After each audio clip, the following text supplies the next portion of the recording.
Carol. Welcome back to Haunted Halloween Day 2. I can't believe I actually made it to Day 2, but welcome back, you guys. Today I am in my Nightmare Before Christmas Sally dress, even though I look nothing like her because I didn't paint my face blue and all that, but I just felt like throwing something on. I don't think I'll wear costumes in every single video this week, but figured, why not? I had it in the closet. Anywho, today we are going to talk about a haunted location, and this location it's two different places, but it's all kind of stems in El Paso, Texas, which the town itself is known to be extremely haunted. But these two locations are the Concordia Cemetary and the Soto Hotel, both in El Paso, Texas. So let's just jump right into it. There's an eerily vintage beauty. So first we're going to actually talk about the Concordia Cemetery. So let's get into that. There's like a eerily vintage kind of feel to it, like strange beauty to the whole exterior of the cemetery. But its history and like the interior of it and its haunting is not as pretty as it seems.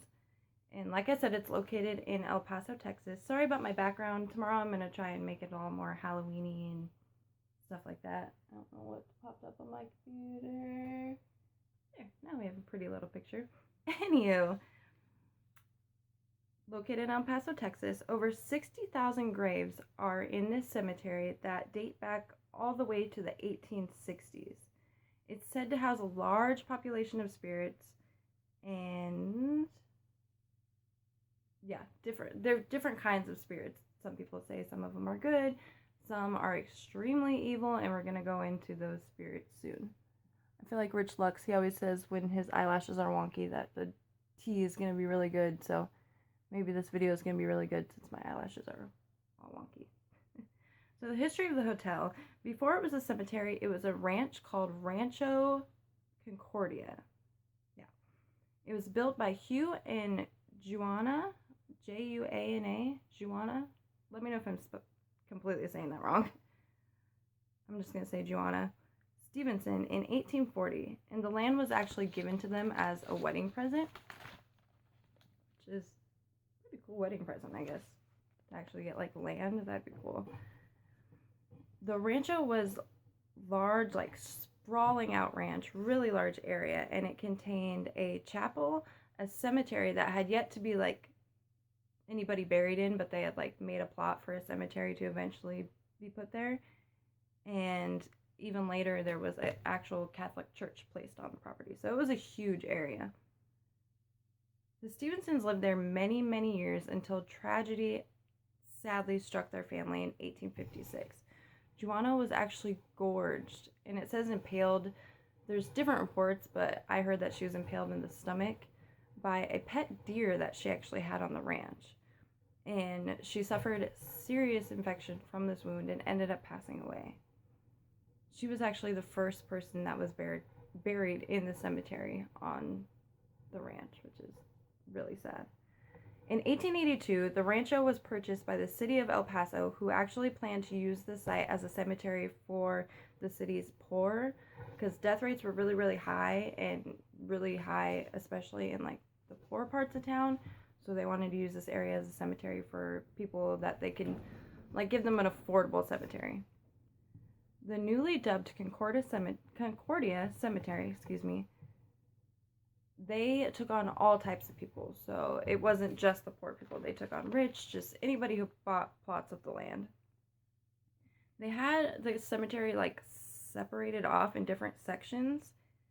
Some were specifically for African Americans, Chinese rail workers, Jewish people, Jesuits, Catholics, Mormons like myself. I'm actually Mormon if you didn't know. Freemasons, and even military people.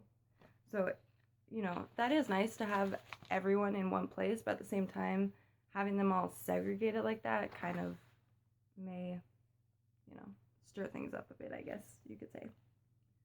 One of the most creepy sections of the cemetery is called the infant nursery, which has hundreds and hundreds, I don't even know how many, unmarked graves of infants who passed over the years And mainly, the majority of them were from a Spanish influenza outbreak that broke out in El Paso in 1918.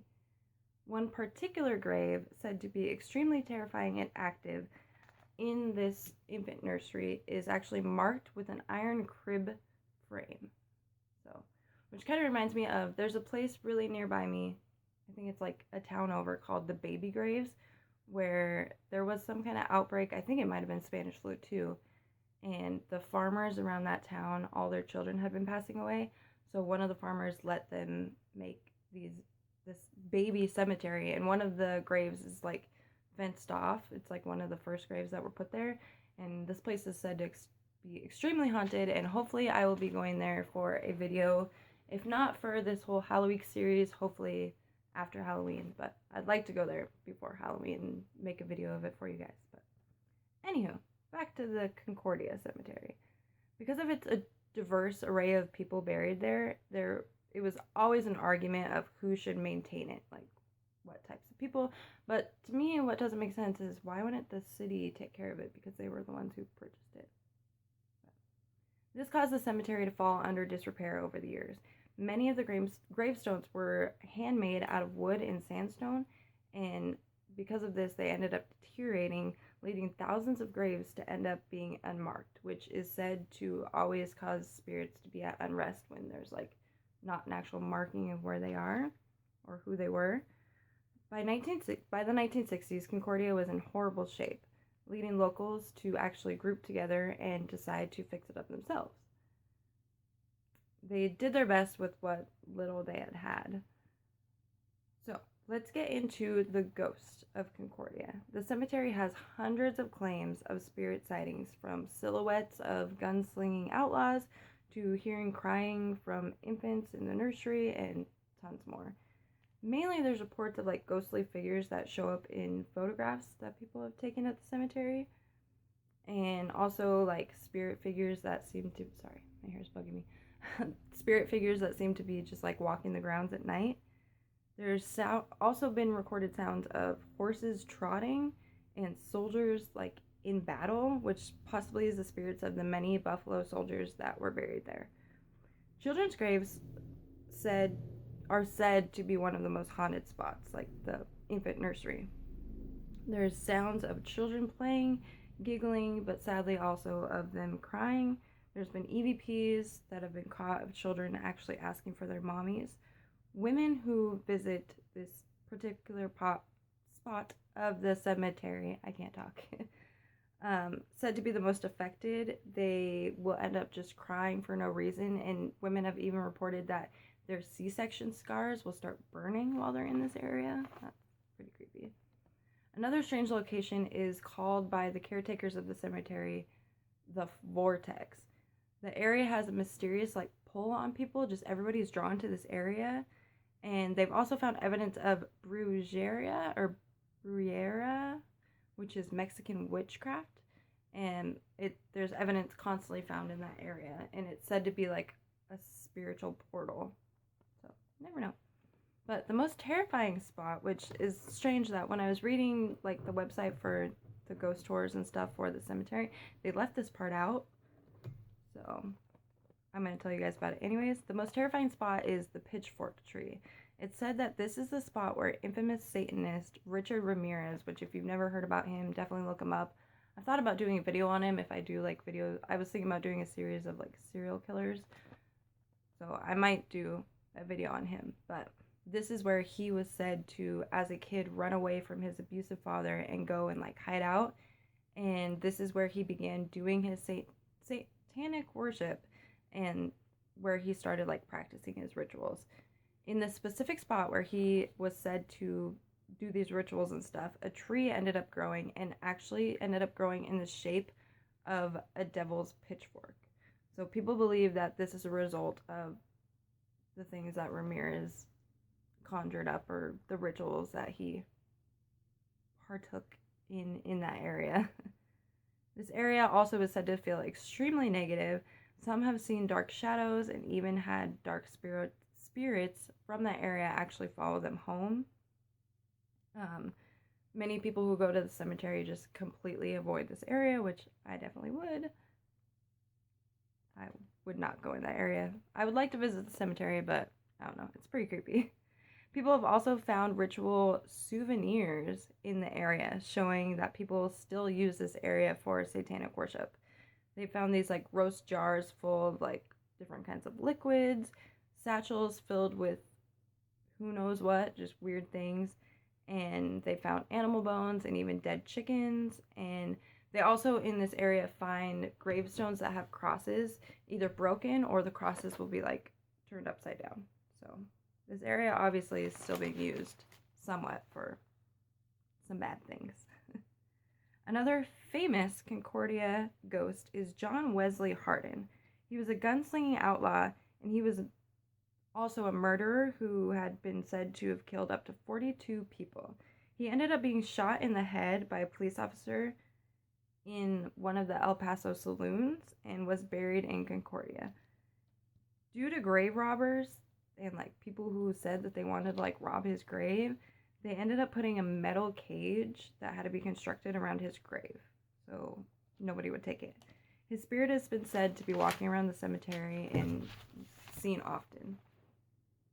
So the next part of this video, we're going to go into the DeSoto Hotel, which this is pretty short, but I found it pretty interesting. The DeSoto Hotel, again, is located in El Paso, Texas. Guests here are more known to come and stay when they're like down on their luck and facing hard times rather than coming for like vacation or something like that. People like that who may have faced like a sudden end to their life or are in hard times and stuff are said to be more apt to haunt a location. So that might be why this place is so haunted. Some residents say that the spirits there are completely harmless, but others say that they are way, way darker. The history of the DeSoto Hotel is it's been in operation for over 100 years as a hotel and also long-term affordable housing for like the poorer citizens of El Paso or just people who are looking for something cheap place to live. The building has long been reported as haunted. It's also been a hotspot for paranormal investigators. Ghost Adventures actually has an episode on it, which I'm going to kind of talk about a little bit in this. The El Paso locals tend to keep the history of this haunted location like quiet, though. They don't really like talking about it. There's been reports of negative feelings of just walking into the hotel and feeling like someone is following you while you're walking down the hallways. Most residents do claim to have paranormal experiences, but they usually refuse to speak on it. And they feel like if they talk about it, they're going to like stir something up, which they actually got pretty mad about the Ghost Adventures people coming or like other paranormal investigators coming because they feel like every time someone does that they kind of stir something up and then these people have to deal with it because they live there. Not exactly sure how many spirits reside in the hotel, but there's 3 recurring entities that have been documented. The most notable is called the Shadow in the Doorway.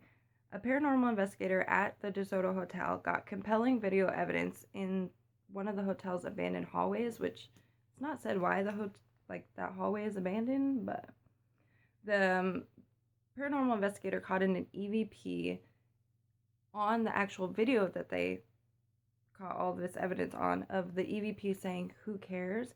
Then a bit later, the image of a like faded ethereal person is seen actually walking across the hallway. Another notable spirit is Sarah, who's a young girl who is seen wandering throughout the hallways. She's playful and usually giggling and has been caught on EVP saying her name when people asked what her name was. She's said to be mischievous and not malevolent like the other spirits in the hotel. She's really drawn to women and she will tug on like hands and legs. And she also is known to like move things around people's rooms. The most terrifying is the thing in the basement, which is said to be a negative entity that is capable of extreme poltergeist activity. There's many different stories and theories of actually what it is. Some say it's a restless spirit with an uncontrollable anger, but others think it's something demonic that was conjured by the satanic rituals that were known to be held in the basement of the hotel. Like I said, there's claims that the basement was definitely used by Satanists as well as like witches to do dark magic and stuff in the 60s, you know, you never knew who lived at this hotel. People who visit the basement feel that they're being watched or like feel a strong unwelcoming feeling. There's been reports of being pinched, shoved, hit, scratched, pretty much everything, and even bitten by unseen entities. And a lot of people leave with 3 scratches, which is usually a sign of something demonic. There's been EVPs caught in the basement of growling and chanting. But to me, the most terrifying was the poltergeist activity that the Ghost Adventures crew actually caught during their episode while investigating the basement. There was a broken ceiling fan that was sitting up on like this table, and it was covered in dust, so obviously nobody had touched it. It wasn't towards the end of the table, like it had been there for a while. And they caught on video it literally being shoved and like flying off the table. If I could find a clip, I'll insert it here. But yeah, it was crazy. Also, on the Ghost Adventures episode, a resident said that there had been a prior resident who had been living there who had a run-in with the cops, and he like even shot at the cops and ended up running to his apartment, shutting the door, and actually taking his own life. And it said that his spirit can still be found there. And not only that, a lot of people think that the dark spirits at the hotel actually like possessed this man to do that, because they said before this incident that he was just a really nice, outgoing guy. And I think that's all. Like I said, a lot of the residents there don't like people coming in and doing investigations because they come in and stir everything up, and these people are the ones who have to deal with the consequences because they live there all the time. So let me know what you guys think of these 2 places. Would you ever visit El Paso, Texas? I would love to go there and do some ghost hunting, but I don't think I'd step foot in the basement of the Soto Hotel. But hopefully you guys enjoyed this video of day 2 of Haunted Halloween. If you did, give me a thumbs up and let me know. And subscribe to my channel if you haven't already. And I'll see you in the next one. Bye.